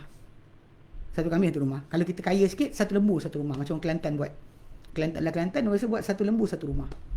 So tu pulang pada kita. Kalau kita kaya, ambil lah besar mana pun. Tapi kalau pada kita ni biasa, dapat kambing kecil pun RM650, naik RM100, macam kambing 1 dinar kan, kita dapat. Dan buatlah sedaya upaya kita. Jangan kita bebankan diri kita dengan kemestian yang tidak ada daripada agama. Sebab sudut tajuk ni adalah sangat mudah sangat. Baik. So jadi kita baca pula daripada awal. Ada soalan pelik-pelik pun ada. Jap. Wallahu alam. Okey. Ni apa ni? Aznan Ahmad, gila tak gila? Sudahlah, rakyat tak diberi bantuan moratorium. WSP tak diskaun pulang elektrik pun tak ada. Kena Melayu benarkan syarikat pinjaman beroperasi. La haula wala quwwata illa billahil azim. Okey, tak apa. Nanti kita buat laporan polis. Abang kena buat laporan polis sebenarnya. Abang kita yang tahu maklumat tadi buat laporan polis. Dia jangan diamkan macam ni je. Cerita dekat internet ni kami tak tahu benda tu betul ke tidak. So abang-abang kita yang tahu tentang Along dia buat operasi dan buat sekian, buat laporan polis supaya tindakan diambil. Bahkan bila ada laporan polis, kita boleh tahu siapa polis yang tak bekerja ataupun siapa menteri yang mempertahankan. Kalau betul ada lah. So jangan kita cerita kat sini buang masa. Kami nak cerita buat lain. Okey. Assalamualaikum Ustaz, ada pendapat beza tentang puasa Arafah tak? Ini kita terangkan tadi. Hari Arafah adalah mengikut pada hari wukufnya orang di Arafah. Bukannya hari Arafah tu hari 9 Zulhijjah, tarikh kita sebenarnya. Yang betulnya adalah kita kena ikut hari wukufnya orang ramai di Arafah. Mana hari mereka wukuf, hari itulah serentak. So moga-moga kita pada hari berkenaan berpuasa kan, ketika tu Allah tengok pada mereka dan ampunkan mereka. Sebab tak ada mana-mana hari Nabi kata yang paling banyak manusia dibebasi api neraka banding hari Arafah. Allah Ta'ala akan tengok pada orang-orang di Arafah. Dan Allah Ta'ala kata pada para malaikat, tengok hamba-hambaku itu, mereka datang kusut masa berdebu. Datang dengan kusut masa berdebu. Kan mereka takutkan azab Allah Ta'ala, nak rahmat Allah Ta'ala. Kan mereka tak nampak Allah Ta'ala. Maka Nabi kata Allah Ta'ala persaksikan para malaikat, aku ampunkan mereka semua. Diampunkan. Jadi kita berharap kita berpuasa serentak dengan ketika waktu orang berwukuf tu, maka kita dapat. Tapi daripada sebutan Nabi tak kata macam tu. Nabi cuma janjikan akan diberikan keampunan pada hari Arafah. So padanan nama pun hari Arafah, hari Arafah tu kena Arafah di sana, bukan Arafah kita. Dan kita pula kat Malaysia ni kadang-kadang bab hari Arafah wukuf ni kan, hari-hari Arafah tu atau raya ni, kita ikut kita punya politik punya pemimpin politik kita yang naik tu siapa. Kalau pemimpin politik kita ni jenis benci Saudi Arabia, benci kepada sunnah Syiah ke kan, kemudian pergi ikut Syiah ke, diorang akan sengaja cari jalan untuk lari. Maksudnya macam lah, kalau ikutkan pada pemerintahan zaman dulu sampai sekarang. Kalau kita perhatikan balik peralihan, contoh macam musim haji ni kan, hari raya haji tak serupa dengan tanah Arab. Dia berlaku 3-4 kali je. Ketika pemerintahan Tun Allah Ahmad Badawi, bila penasihat agama dia ambil daripada orang-orang yang sufi pelik ni, jadi sekali. Kemudian time Tun Razak dan Tun Razak, dia pasal dia ada hubungan baik dengan Saudi, raya semua serentak je. Pasal Ibn Saudi raya puasa pun serupa, dekat-dekat. Kemudian bila datang naik kerajaan PH, dalam tu ada Syiah sebagainya, sengaja pilih tarikh yang berlawanan dengan Saudi Arabia. Macam seolah macam tak nak serupa, tak nak sama. Kita tengok anak bulan sendiri. Ini semua ni politik punya mileage. Semua orang akan tunjukkan politik mileage yang dia ada. Saya tengok lebih kepada sudut itu. Bukannya kerana nak jaga masalah umat Islam. Semua nak tunjukkan power yang dia ada. Pasal aku pemimpin, aku tak nak ikut kau. Kau Saudi, aku menyampah kau. Dia kata. Itu konsep yang kena jaga sikit. Ya? Baik. Okay, so jadi hadyu zabuhu tu kena faham. Riau bertauhid menyimak, dia kata, Ustaz, macam hari Arafah ikut siapa sahaja yang orang cakap menentukan harinya, ya, bagi tukah ataupun hanya anjuran pemerintah. Tak, actually kalau kita dah tahu hari mana berlakunya wukuf, so kita puasa hari itulah. Kalau dah diisytiharkan hari wukuf hari apa, seorang kena datang haji kena sampai sebelum hari wukuf. So hari itulah kita akan puasa. Adapun masalah raya kita ikut pemerintah, sebab memang dalam pengisytiharan raya pemerintah berkuasa kat atas itu. Sebab ini yang berlaku pada zaman Ibn Abbas radhiyallahu anhu, bila mana ada orang-orang di Syam tengok anak bulan, diorang di Madinah tengok anak bulan juga. Lalu lepas tu bila bercanggahan. Sebab Nabi sebut tentang tengok anak bulan, memang Nabi sebut tentang berpuasalah kena melihat anak bulan, berhenti puasa kena melihat anak bulan. Kalau ditutup kepada kamu awan, maka cukupkan jumlah 30 hari. Ramadan ke ataupun Syawal. Ramadan ataupun Sya'ban 30 hari ataupun Ramadan 30 hari, kena cukupkan jumlah. Itu yang datang dalam hadis Nabi tentang penentuan masuk puasa, habis puasa. Adapun tentang haji atau tentang Arafah ditentukan oleh siapa di sana, pemerintah sana. Kalau dia orang maklumkan hari itu bila, so kita kena, bahkan dia orang boleh check awal lagi. Pasal dia bukan macam puasa kita boleh kata tak sempat nak ikut. Adapun Arafah, siapa kata tak sempat? Tapi janganlah buat kumpul, buat macam geng-geng Quran awal pergi sibuk baca surah tertentu serentak satu dunia, tu bukan. Nabi tak nak ajar macam tu. Bukan macam tu cara dia. Pasal seperti akhir malam, waktu yang makbul doa untuk kita, masa kita, untuk orang sana, untuk orang Afrika, masa kita lah. Teruslah kita nak jadikan macam satu kan, sinonim, synchronize kan, buat macam benda seronok. Itu bukan cara dia. Okay. Kemudian, bolehkah kita buat puasa Daud? Kita lupa tarikh Arafah. Esok je contoh Arafah. Tapi kita puasa Daud hari ni. So esok puasa Arafah juga lah. Tak ada masalah. Kita puasa besok. Kita kena pastikan dapat hari Arafah tersebut. Kalau kita buat puasa Daud sekalipun kan, selang sehari terjatuh pada esoknya patut hari kita berbuka. Puasa je lah, tak ada masalah. Bahkan berpuasa banyak dalam 10 awal Zulhijjah tu digalakkan. Dan 10 awal Zulhijjah kan hari-hari ibadat disukai Allah Ta'ala. Ada kawan-kawan saya yang saya jumpa memang dia puasa daripada 1 Zulhijjah sampai 9. 1 sampai 9 dia puasa. Untuk kita panggil mengisi ibadat di tengah-tengah 10 Zulhijjah. So dia puasa daripada 1 sampai 9. Pasal Nabi sarankan dengan tak ada amal soleh paling Allah Ta'ala sukai dilakukan berbanding 10 awal Zulhijjah. So dia buatlah puasa. Okay, kalau terkena alhamdulillah. Okay, baik. Ustaz dia kata, macam mana kongsi korban seekor lembu perlu sebut nama-nama yang kongsi masa sembelih? Itu dah tajuk dia. Itu masalah berlaku tadi. Pasal kita share, sedangkan itu cara sembelihan korban orang dalam ihram atau orang tunaikan haji. Sedangkan cara yang Nabi dengan para sahabat buat, seekor kambing satu rumah. Itu yang betul dia. Yang itu dipanggil hadyu. Hadyu khas untuk orang sembelih kat sana. Udhiyah itu sembelihan kita. Udhiyah sembilan kita tadi macam tu. Yang macam disebutlah Abu Ansari, seorang para sahabat tu akan sembelih. Bahkan Nabi sendiri SAW punya kisah pun sembelih seekor kambing untuk satu rumah baginda. Satu kambing satu rumah. Bukannya kena banyak-banyak. Kalau tidak pun satu lembu satu rumah. Macam kata Abu Ansari, bila orang ramai mula menunjuk-nunjuk, kau tengok apa jadi sekarang. Mana dia orang mula sembelih satu unta satu rumah, satu lembu satu rumah. Asalnya dahulu satu kambing satu rumah aja. Kerana mereka keadaan mereka yang ada, mereka dapatkan satu kambing satu rumah saja. Okey, baik. Kalau nak sembelih kambing, kena potong kat mana? Dekat pada badan atau kepala? Dia dekat pada kepala lah. Sebab dia zabah. Kita sembelih kambing dipanggil zabah. Lembu pun zabah. Sunnahnya macam Imam Syafi'i rahimahullah nyatakan, sunnah pada lembu, kambing dan binatang lain adalah zabah. Itu sembelih dekat dengan tengkuk. Okey. Kalau anda kata sembelih unta, dia dekat dengan badan. Kalau siapa-siapa rajin tengok dalam YouTube ada video-video yang tunjukkan cara penyembelihan unta. Unta tu dia sembelih tegak. Dia bukan sembelih mana unta tu tengah berdiri, dia orang akan tarik pisau kat sini dekat bawah tengkuk dia tu, lalu melempah darah keluar dan unta tu terus duduk. Itu cara sembelih unta. Kalau lembu ke kambing ke, dia akan sembelih kat sini, dekat pangkal kepala. Ni macam kes orang yang sembelih itik tu kan. Kadang-kadang orang tu salah sembelih tu jadi lambat mati. Bukannya sebab tak pandai sembelih, tak ada. Dia benda tu kes salah cara lah, kedudukan. Kalau kita sembelih dekat kepala tu, dia lebih cepat dia untuk mati berbanding yang bawah. Okey. Baik. Sekejap. Okey, Assalamualaikum Ustaz. Saya doakan Ustaz semoga sihat lindungan. Izinkan saya soalan. Okey. Okey, kerana menjadi apa daripada okey, dia kata izinkan saya soalan. Maaf soalan off topic.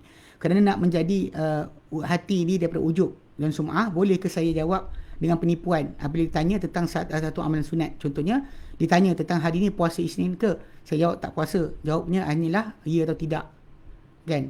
Saya jawab tak puasa. Jawapan yang ada hanya ya atau tidak. Atau ada cara lain untuk bantu menjaga hati daripada ujub atau sum'ah. Baik. Pertama sekali, bila menjaga hati daripada rasa takjub dengan diri sendiri ataupun suka dengan orang puji, cara terbaik yang pertama sekali adalah kita sedar ibadat yang kita buat adalah taufik Allah Ta'ala. Mana kita dapat puasa, dapat bersedekah, dapat buat kebajikan, dapat baca Quran, kerana Allah Ta'ala taufikkan kita, bagi masa, bagi waktu, jadikan kita lapang, jadikan kita tenang, tak ada masalah, tak ada sakit perut. So Allah Ta'ala yang beri segala-galanya. So sesiapa yang tak sedar bahawa apa dia dapat semua daripada Allah Ta'ala, kebaikan dia buat pun Allah Ta'ala yang izinkan, dia takkan boleh hilang penyakit sum'ah atau riak atau dia suka dengar orang puji ataupun rasa takjub diri sendiri. Sebab dia rasa dia. Tapi kalau dia rasakan benda yang dia dapat ni semua dapat, macam dia dapat mikrofon, dia dapat ini, dapat itu, dapat sekian, semua Allah Ta'ala yang bagi. So dia tak ada rasa apa kelebihan pada diri dia. So hilanglah perangai ujub tadi. Daripada ujub akan timbul sum'ah. Sum'ah ni kita mula suka orang puji kita. So benda tu kalau kita nak rasa dipuji pun, kalau orang kata barang bukan kita punya, kita nak cakap apa? Orang kata baguslah Ustaz, hebatlah Ustaz, kita kata kelebihan Allah Ta'ala. Kalau tak nak jadikan kita lupa, kita lupalah. Kalau tak jadikan kita tak tahu, kita tak tahulah. Ada hari kita tak tahu. Ada hari yang Allah Ta'ala bagi kita faham, kita ingat. Pelajaran kita belajar 10 tahun lepas tiba-tiba keluar dalam kepala kita. Kita nampak apa jawapan yang patut kita cakap. Ini semuanya adalah kelebihan Allah Ta'ala, bukannya diri kita sendiri. Once orang tersebut boleh faham, dan wujud dan sum'ah tu akan hilang. Dan tak perlu dia berbohong. Tak berbohong, bercakap tipu atau penipu, tidak ada sebenarnya kebaikan. Kalau kita kata kita pun senyum saja pun tak apa. Kan puasa hari ni, angguk saja pun tak apa. Yang pentingnya kita kata benda berkenaan kita tak boleh nak jadikan menipu tu sebagai syarat. Sebab yang Nabi kata boleh penipuan tak dikira tu hanya 3 perkara. 3 perkara. Pertama, kata-kata suami pada isteri, isteri pada suami. Suami cakap pada isteri cakap pada suami, itu tak dikira pembohongan, Nabi kata. Punca, sebab kadang-kadang macam suami tu tak handsome pun. Dia tanya pada isteri dia, yang abang handsome tak? So isteri kan jawab apa? Apa isteri kan jawab? Bila suami tu tanya, yang abang handsome ke tidak? Isteri jawab apa? Jawab handsome lah, walaupun tak handsome. dan suami pula, isteri masakan tak sedap. Serius, orang perempuan yang kita tegur buat masakan. Walaupun dia sendiri pun rasa tak sedap benda tu. Tapi jangan nak cakap memang tak sedap. Terus mogok, takkan masak dah macam tu. Tak apalah, takkan masak dah macam ni. Kita macam cakap jujur pun tak boleh. Kalau cakap tak jujur kan, kita diam je pun masalah. Tapi erti kata lain, seorang lelaki bila isteri dia masak tak sedap, dia kena cakap apa? Sedap. Kalau cakap tak sedap, gaduh lah. Jadi dalam konsep ni macam untuk jaga hati isteri kan. Benda-benda berkenaan kita jagalah lidah kita. Jangan cakap benda yang tak sepatut cakap. Itu Nabi kata aku tak kira pembohongan. Ataupun orang mendamaikan di antara dua orang bertelagah. Ada orang bertelagah, 2 orang. Kata orang dalam peperangan. Kedua, kata seorang dalam peperangan. Nabi kata aku tak kira pembohongan. Macam musuh tanya, tentera awak ada berapa? Tentera kami ada 5,000. Peluru ada 3 juta. Macam ada menteri tak pernah jadi menteri kan. Jadi Menteri Pertahanan, habis dia cerita semua sekali. Jet pejuang rosak berbiji dan sebagainya.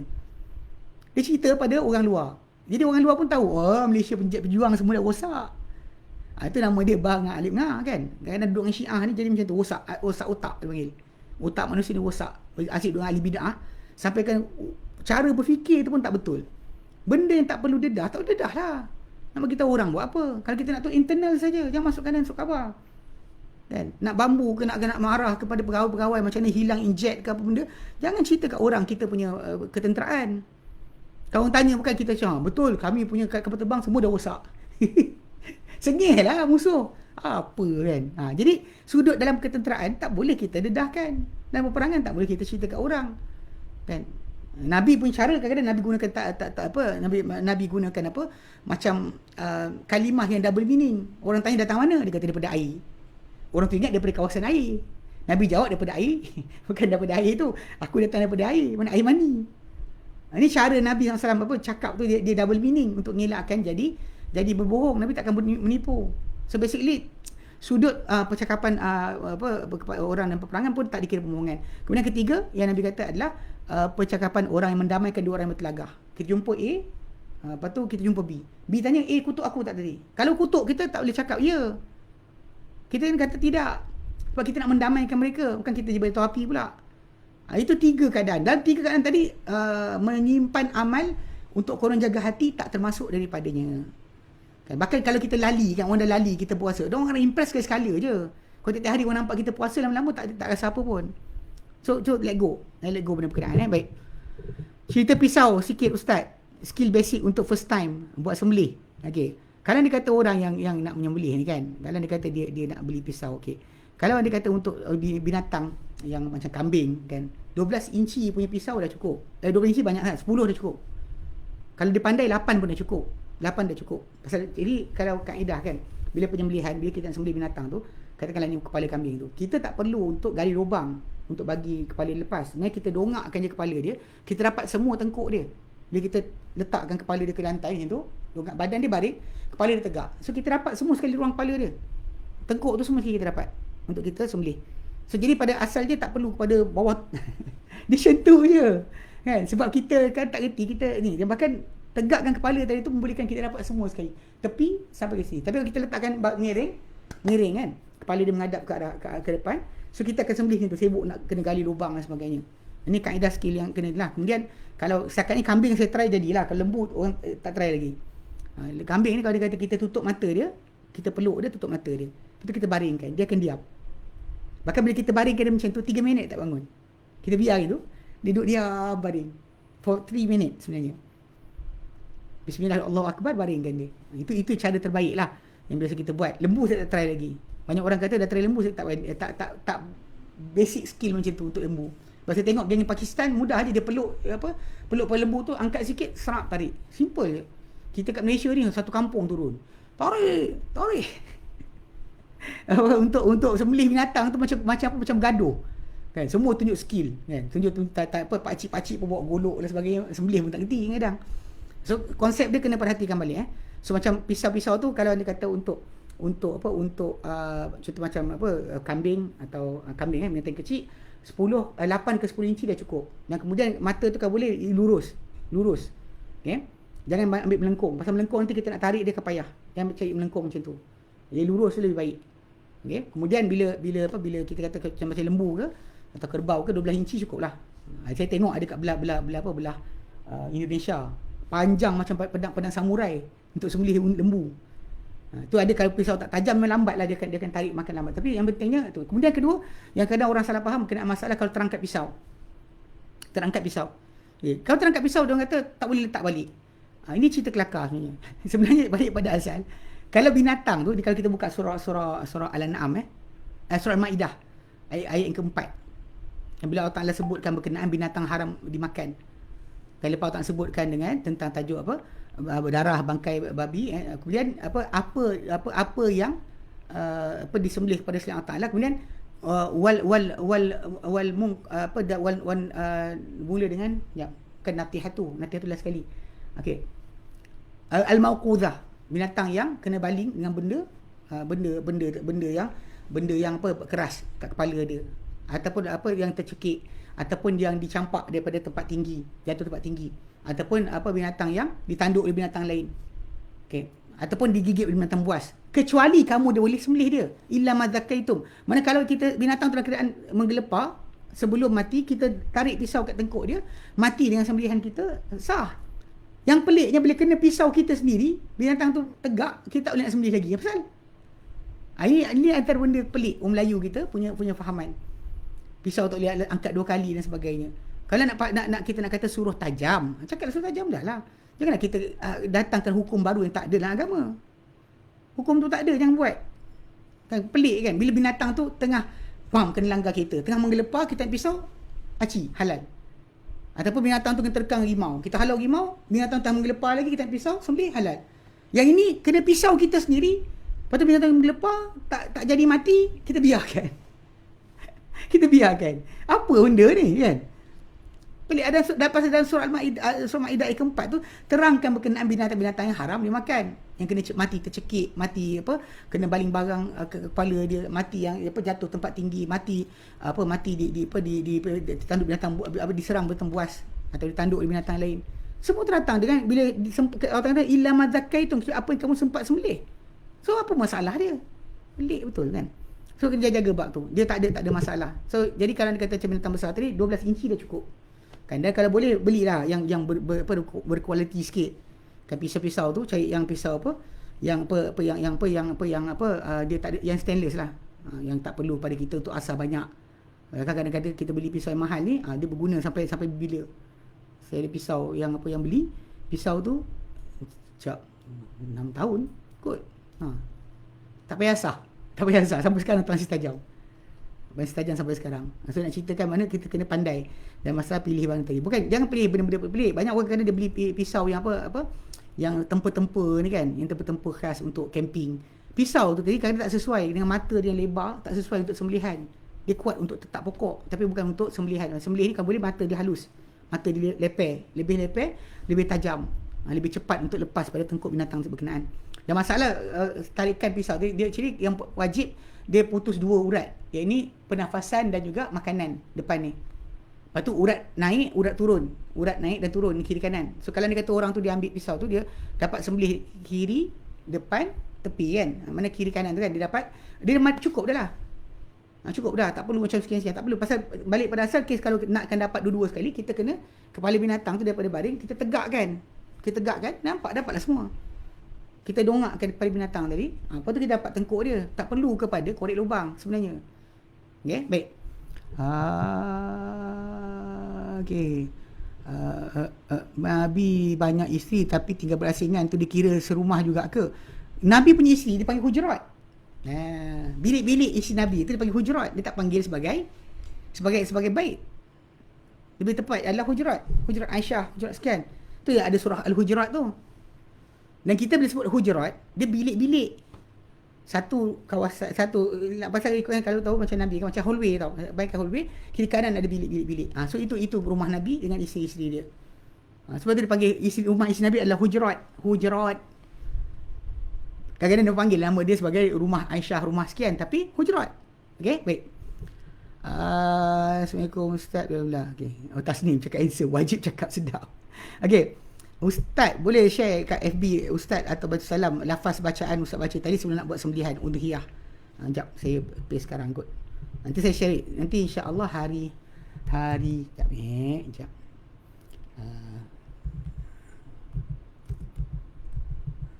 Ada saya pastekan sekarang. Ni pasal benda ni jawapan berulang, tahu tak? Soalan berulang yang kita dah jawab berkali dah. Yang sebab itu kadang-kadang apa kita buat kan. Saya tahu ni masalah apa lepas daripada apa PKP ni payah sikit. Zaman dulu kalau time tak ada PKP kita mudah buat kat rumah aje, tak payah pening kepala kan, bawa kat rumah lepas tu pakai. Sekejap, saya start share sekejap. Okay. Sekejap rumah.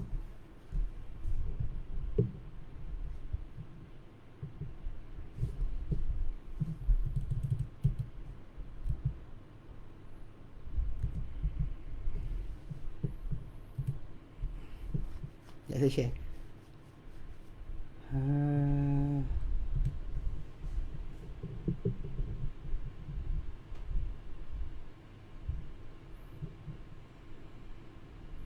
Check mana entah.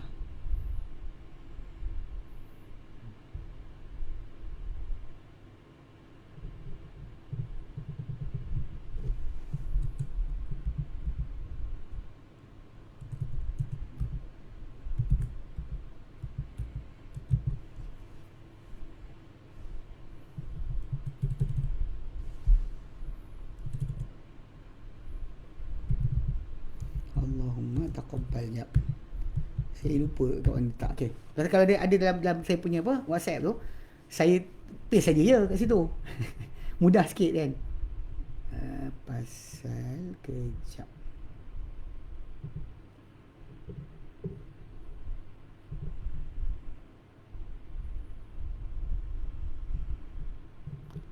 Okey. Ni contoh saya paste kan. Contoh yang dikatakan ketika penyembelihan saya paste kat sini kejap. Ui, ada orang jual pisau. Di ED Niaga. Saya biasa beli kat dia sebenarnya. Di ED Empire tu yang saya beli kat dia dulu. Ada separuh. Ada sebahagian saya beli daripada ni. Itu contoh dia. Sebagai contoh, Pak Ali akan mengatakan ketika penyembelih, Bismillah, Allah, Wallahu Akbar, Allahumma hadha minka walaka, hadha anni, Allahumma taqabbal min Ali wa ali Ali. Ya Allah, kan, dengan nama Allah dan Allah Ta'ala Maha Besar, ya Allah, ini dari engkau dan kepada engkau, kan? Ya Allah, ini daripada aku, ya Allah, terimalah daripada aku dan keluargaku. Aku dan keluargaku. So, lafaz dia macam tu. Boleh ambil itu itu kaedah cara lafaz yang sepatutnya dilafazkan. Macam contoh macam Nabi dilafazkan. Okey. Okey, kemudian boleh share. Dah share dah. Dah share So baca situ balik. Okey, yang Sarjana Selasih tu boleh tengok siapa nak beli pisau, kontak dia. Saya dulu beli kat dia juga. Okey, korban untuk orang mati. Untuk orang yang mati sebenarnya kalau kan Nabi sendiri SAW kan tak buatkan untuk isteri-isteri dia yang untuk contoh macam isteri dia Khadijah binti Khuwailid yang mati. Nabi tak nak buat untuk dia. Macam Nabi tak nak buat untuk dia, atau tak buat untuk anak dia Zainab ke, memang tak ada dibuat kan. So balik pada asal kan, tak disyariatkan sebab ini mazhab Syafi'i dia dipilih oleh Ibn Saimin dan dimakruhkan oleh Imam Malik pendapat ni. Maksudnya dia orang makruhkan.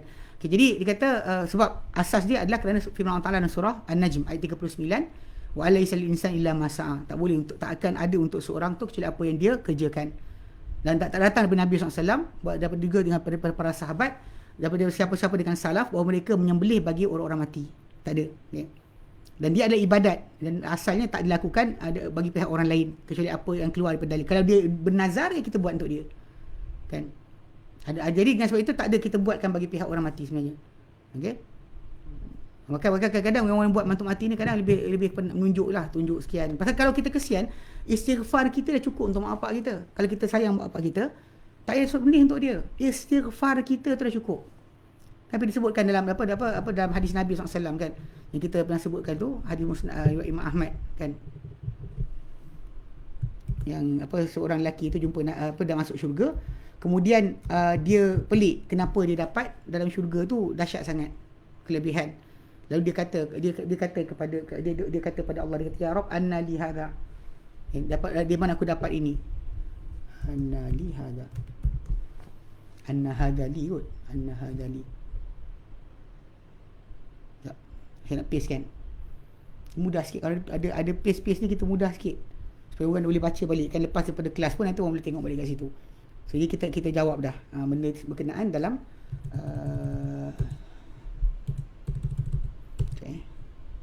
waladika laka.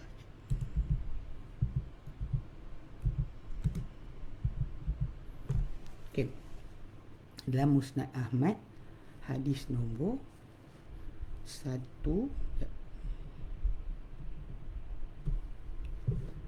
Okey, ni contoh 10610 yang saya paste kan. Mudah sikit. Okey. Dalam hadis berkenaan memang Nabi SAW kan sebutkan bila tentang seorang lelaki hari kiamat nanti, dia masuk syurga, dapati syurga tu lebih dahsyat daripada apa yang sepatutnya dapat. Allah Taala angkat darjat dia kan.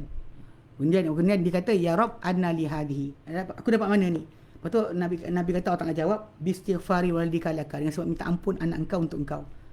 So, jadi cukup dah untuk itu. Tak perlu kita sembelihkan binatang untuk bapak kita. Dan tak perlu kita buat benda berkenaan. Cukup dah kita ni benih dia yang memberikan kebajikan untuk dia dengan cara sering berdoa bagi pihak dia, iaitu berdoa keampunan bagi mereka. Itulah memadai untuk mengangkat darjat mereka dari kiamat nanti. Baik.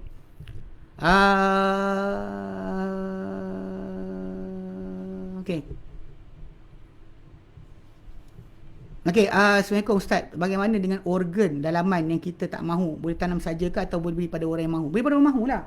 Organ dalaman ni makan. Dalam hadis Nabi SAW, Nabi sebutkan dengan jelas. Bahkan kalau kita buka kitab berwuduk kan, Kitabul Wuduk dan Sahih Muslim, seorang sahabat tu dia sumpah dengan nama Allah. Dia kata, aku dahulu bakarkan perut kambing untuk Nabi. Nabi makan, kemudian Nabi solat tanpa ambil wuduk semula. Diorang belajar hadis tu untuk tajuk Nabi makan benda kena api, tapi Nabi tak wuduk semula. Tapi dia ceritakan benda yang dibakar untuk Nabi itu adalah perut kambing. Aku bakar perut kambing untuk Nabi. Nabi makan dan Nabi pergi solat tanpa wuduk semula. So Nabi makan organ dalaman. Maka Nabi kata, uhillat lana maitatan wa daman. Dihalal untuk kita 2 bangkai 2 darah. Amal maitatan adapun 2 bangkai itulah falsamah wal jarad, ia adalah ikan dan juga belalang. Tak perlu kita sembelih. Wa ammad daman adapun 2 darah tu pula fal kabidu wat tahal. Dia adalah hati dan limpa. So Nabi kata halal, tak mana jadi haram pula. Tak mana jadi haramnya makanan tersebut. Tak ada haram pun. Sebab tu kalau kita boleh makan je. Tak lalu tajuk lain lah. Tak lalu kita bagi orang. Sebab benda berkenaan bagi kita mungkin tak elok, tapi bagi orang benda tu menyedapkan, menyelerakan. So bagi orang lain makan, tak perlu dibazirkan dengan buang. Tak perlu dibazirkan dengan buang. Macam kalau ada orang tu kata nak kulit dia kan, geng-geng apa yang pandai proses kulit. Okay. Ya betul. Untuk lafaz ini, bistighfari waladika laka, dengan sebab minta ampunnya anak engkau untuk engkau. Pasal anak minta ampun untuk mak bapak, darjat mak bapak diangkat. Dan itulah sebenarnya doa anak yang soleh, yang mendoakan ibu bapa dia. Doa yang paling besar didoakan oleh anak adalah masalah keampunan. Tak. Kita minta, ya Allah ampunkanlah mak bapak aku. Ya Allah ampunkanlah mak bapak aku. Ya Allah ampunkanlah mereka. Ya Allah angkat darjat mereka. Ya Allah janganlah kau hukum mereka. Rayuan kita sebagai anak minta benda berkenaan menjadikan kita ada link. Yang ini dalam hadis Nabi yang satu lagi, Nabi kata apa? Amal soleh orang yang mati semua putus. Kecuali 3 kan.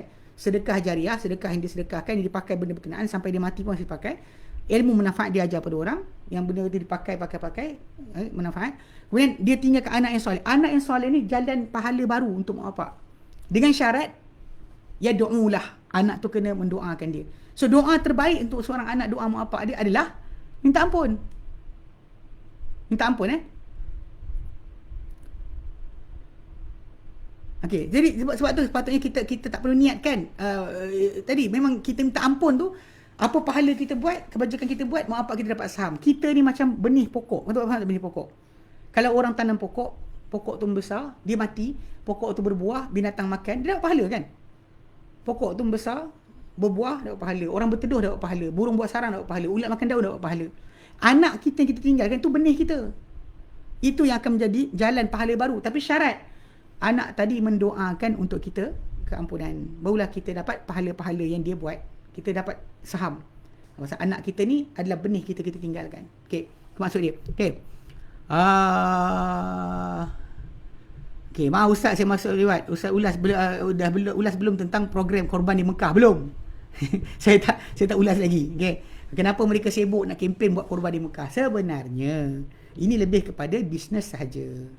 Kan, bisnes sahaja. Nabi di Madinah dulu korban di Madinah, tak korban di Mekah. Nabi SAW korban di Madinah, tak korban di Mekah.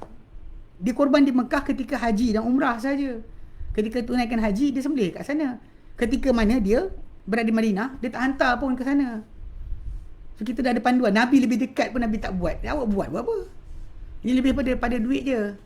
Korban ke, akikah ke, semua sekali ni yang buat jarak jauh ni, walaupun ia sah, perbuatan itu sah, tapi tidak ada kelebihan pun. Tidak ada sebarang kelebihan. So balik pada asal, yang Allah Ta'ala ingin bagi kita adalah ketakwaan.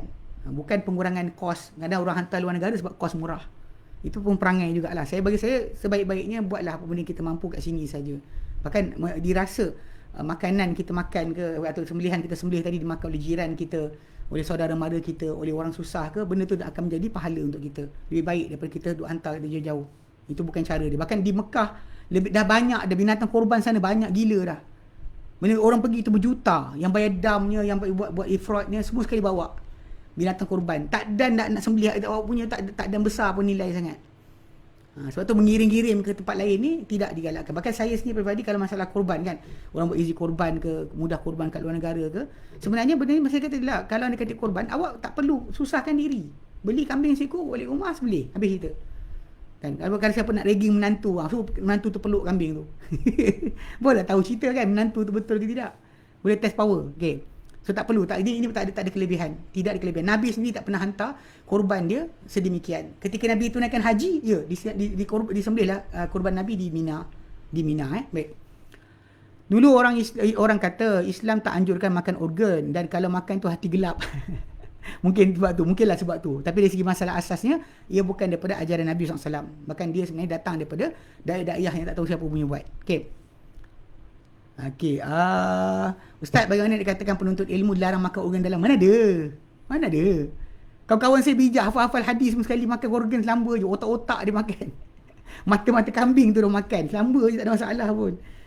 Ini nipu semua ni kan. Kadang-kadang orang tua-tua dulu dia cakap macam tu.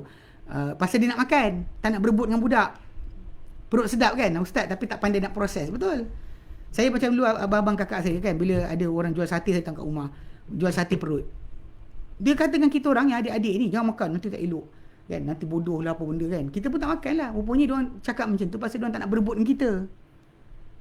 Abang kakak saya ramai, kita adik-adik ramai kan. Baik kan, beli barang tu, beli sikit tak payahlah.